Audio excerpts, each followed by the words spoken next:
नमस्कार बच्चों। कल हमने पार्ट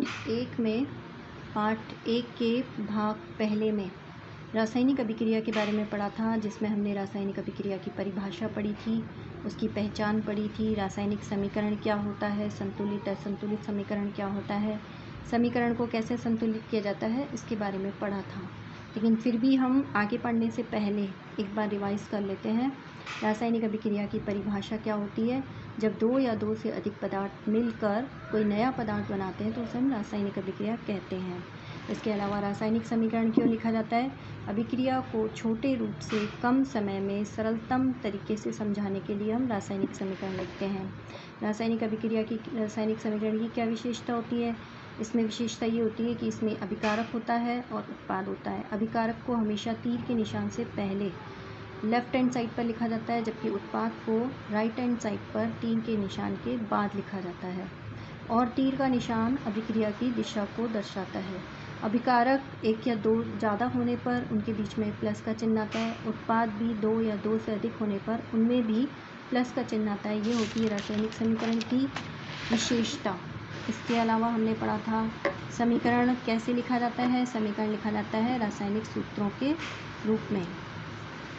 कंकाली समीकरण या संतुलित असंतुलित समीकरण में क्या अंतर है? संतुलित समीकरण वो होता है जिसमें अभिकारक और उत्पाद दोनों में परमाणुओं की संख्या बराबर हो, वो संतुलित होता है, और जिसमें बराबर ना हो वो असंतुलित रासायनिक समीकरण कहलाता है। इसमें हमने फिर किस तरह से समीकरण को संतुलित किया जाता है वो पढ़ा था। अब हम आज पढ़ेंगे रासायनिक अभिक्रियाओं के प्रकार। रासायनिक अभिक्रियाओं के प्रकार को पढ़ाने से पहले, डिटेल में पढ़ाने से पहले, हम एक बार इन सभी अभिक्रियाओं के अर्थ पढ़ लेते हैं। अर्थ हम इसलिए पढ़ेंगे ताकि हमें इन अभिक्रियाओं की परिभाषा आसानी से याद हो जाए, और परिभाषा अगर हमें याद हो जाएगी तो हम उस अभिक्रिया को पहचान पाएंगे। क्योंकि हमारे सामने जब प्रश्न आएगा तो हमें अभिक्रियाएँ दी जाएंगी और हमें कहा जाएगा कि अभिक्रिया को पहचानिए, तो हम अभिक्रिया को तब पहचान पाएंगे जब हम उस अभिक्रिया का अर्थ जान पाएंगे। तो अर्थ जानने के लिए यहाँ पे मैंने छोटे रूप से लिखा है, जैसे संयोजन अभिक्रिया। संयोजन का अर्थ होता है जुड़ना। जब कोई अभिकारक जुड़कर कोई नया पदार्थ बनाएंगे तो हम उसे कहेंगे संयोजन अभिक्रिया। वियोजन, संयोजन का जस्ट उल्टा अर्थ होता है। संयोजन यानी जुड़ना, वियोजन यानी टूटना। इस दोनों के संबंध से हम इन दोनों को याद रख सकते हैं। ये दोनों एक दूसरे की विपरीत हैं। संयोजन यानी जुड़ना, वियोजन यानी टूटना। इसमें जुड़कर नया उत्पाद बनेगा, इसमें टूटकर नया उत्पाद बनेगा। इसी तरह से विस्थापन और द्विविस्थापन, इन दोनों में भी संबंध है। विस्थापन का मतलब होता है स्थान बदलना। यहाँ पर एक तत्व का स्थान बदलेगा और यहाँ पर दो का बदलेगा। उपचयन यानी होता है जुड़ना। किसका? ऑक्सीजन का। अगर ऑक्सीजन जुड़ती है तो उसे हम बोलेंगे उपचयन अभिक्रिया।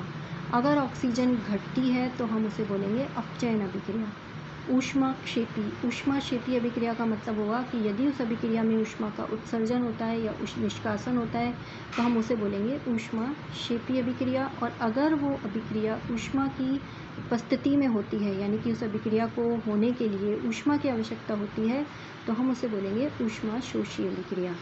यहाँ मैंने शॉर्ट में लिखा है, आप इसे यहाँ पर याद कर लेंगे तो आपको आगे परिभाषाएं याद करने में दिक्कत नहीं आएंगी। तो आप इसे यहाँ एक बार अच्छे से देख लें।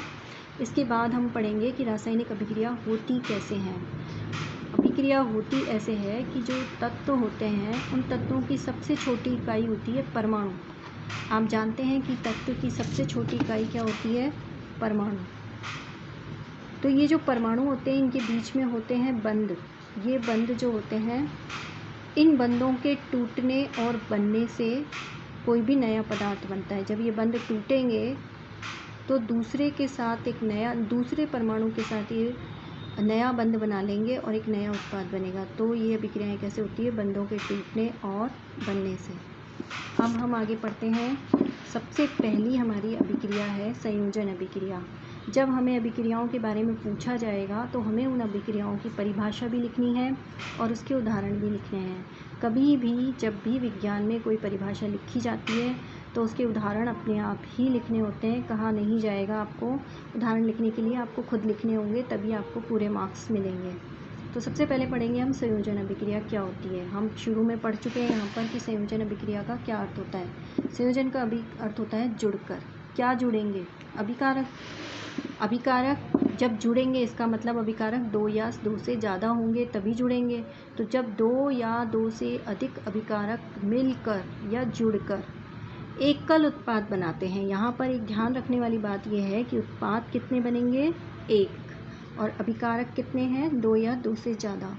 तो इसका मतलब अभिकारक 2 या 2 से ज़्यादा अभिकारक मिलकर एकल उत्पाद बनाते हैं। तो ऐसी अभिक्रिया को हम कहते हैं संयोजन अभिक्रिया। अब आपको जब भी अभिक्रिया दी जाए तो आपको ये बात ध्यान रखनी है कि अगर अभिकारक 2 या 2 से ज़्यादा हैं और उत्पाद एक ही बन रहा है, इसका मतलब वो अभिक्रिया कैसी है? संयोजन अभिक्रिया।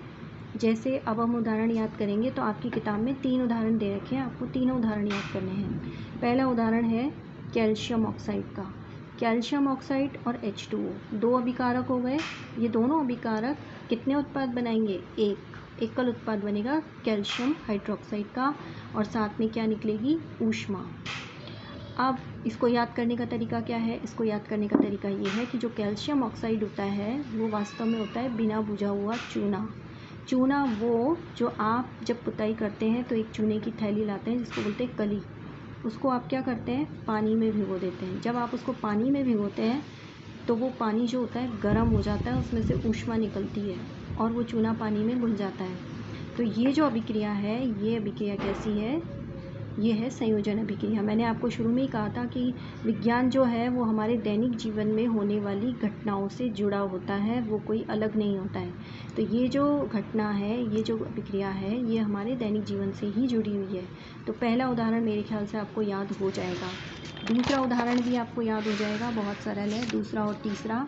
दूसरा उदाहरण है कोयले का दहन। दहन का मतलब होता है जलना। कोयला, अब हम कोयले को कैसे लिखेंगे? C कार्बन के रूप में, और जलेगा किसकी उपस्थिति में? कोयला। कोयले को जलने के लिए चाहिए हवा। हवा में क्या होती है? ऑक्सीजन। तो जब कोयला ऑक्सीजन की उपस्थिति में जलेगा तो क्या निकलेगी? CO2। तो ये आपको याद हो जाएगा। इसके अलावा तीसरा इसका उदाहरण है जल का निर्माण। पानी का निर्माण किससे होता है? हाइड्रोजन और ऑक्सीजन से। तो हाइड्रोजन और ऑक्सीजन क्रिया करके बनता है जल। तो ये 3 उदाहरण आपको याद करने हैं, चूना, कोयला और जल। इन तीनों अभिक्रियाओं को आपको इसमें लिखना है। आप संयोजन अभिक्रिया की एक और विशेषता ये होती है कि सामान्यतः ये जो अभिक्रियाएं होती है, ये होती है ऊष्माक्षेपीय अभिक्रिया। आपको ये ध्यान रखना है। तो अब हम ये देखेंगे कि ऊष्माक्षेपीय अभिक्रिया क्या है। वैसे हम पहले पढ़ चुके हैं ऊष्माक्षेपीय अभिक्रिया क्या है।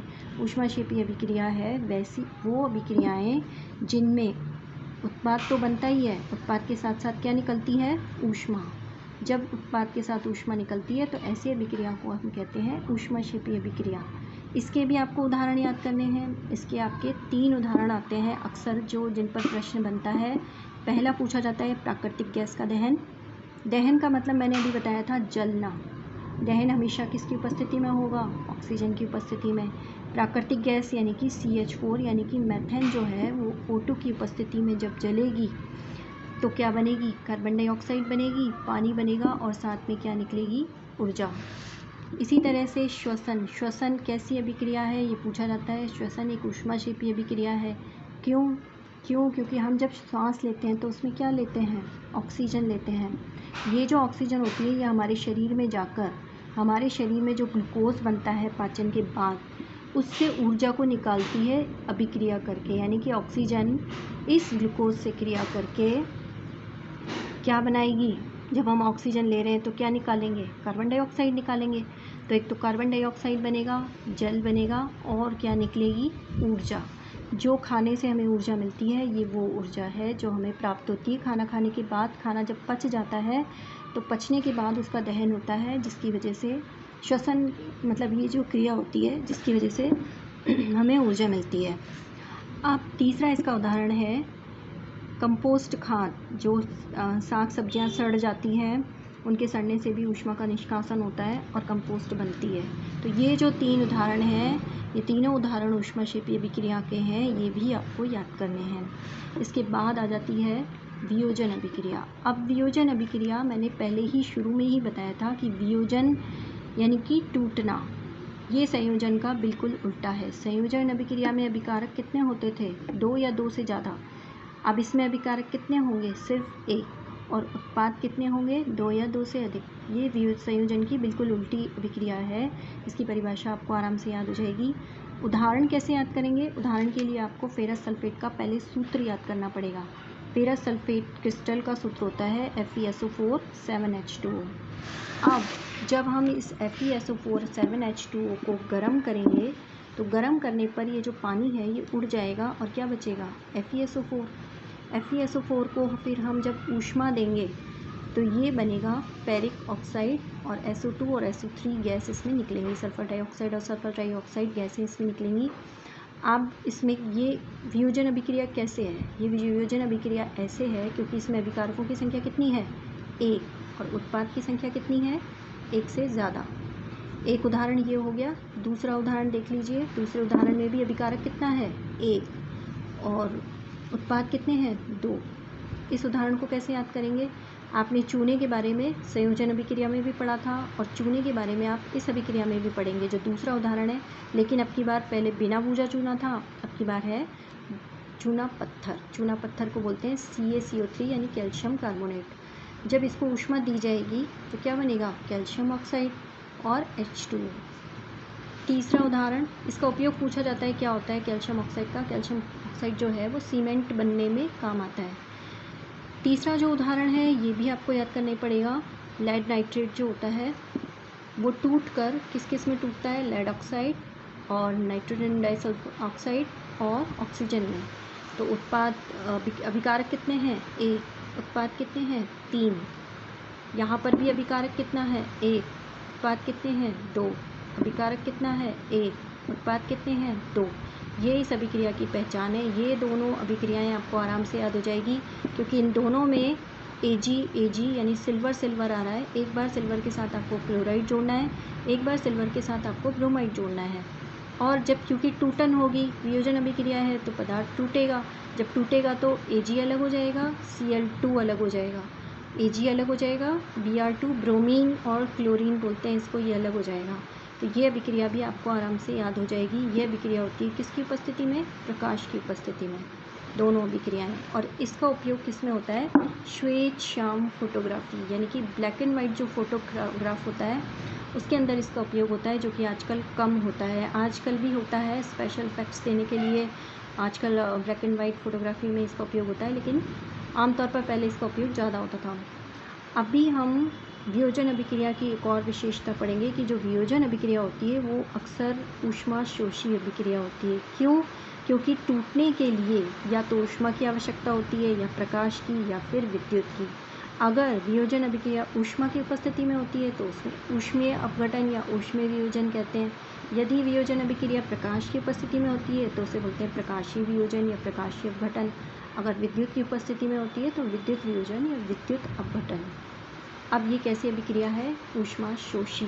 ऊष्मा शोषी अभिक्रिया के बारे में भी हम पढ़ेंगे थोड़ा सा, क्योंकि हमने इसके बारे में पहले पढ़ लिया है। वही चीज़ है, ऐसी अभिक्रिया जिसमें ऊष्मा का शोषण होता हो या फिर जिसमें ऊष्मा की आवश्यकता पड़ती हो, ऐसी अभिक्रिया को हम कहते हैं ऊष्मा शोषी अभिक्रिया। इसके उदाहरण जो है वो यही आएंगे, यही उदाहरण इसके होंगे। ठीक है, तो हमने ऊष्मा शोषी अभिक्रिया पढ़ ली है। अब हम पढ़ेंगे,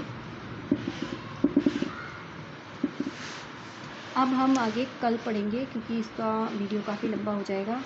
तो अब हम नेक्स्ट वीडियो में आगे पढ़ेंगे। आज आपने जितनी भी अभिक्रियाएं पढ़ी हैं इनको बार बार पढ़ें, वीडियो को बार बार देखें। नहीं समझ में आता है तो पूछें। वैसे ये अभिक्रियाएं बहुत सरल है, अगर आप इसको 2-3 बार देखेंगे तो आपको याद हो जाएंगी। और फिर भी कोई समस्या आती है तो आप पूछ सकते हैं। ओके।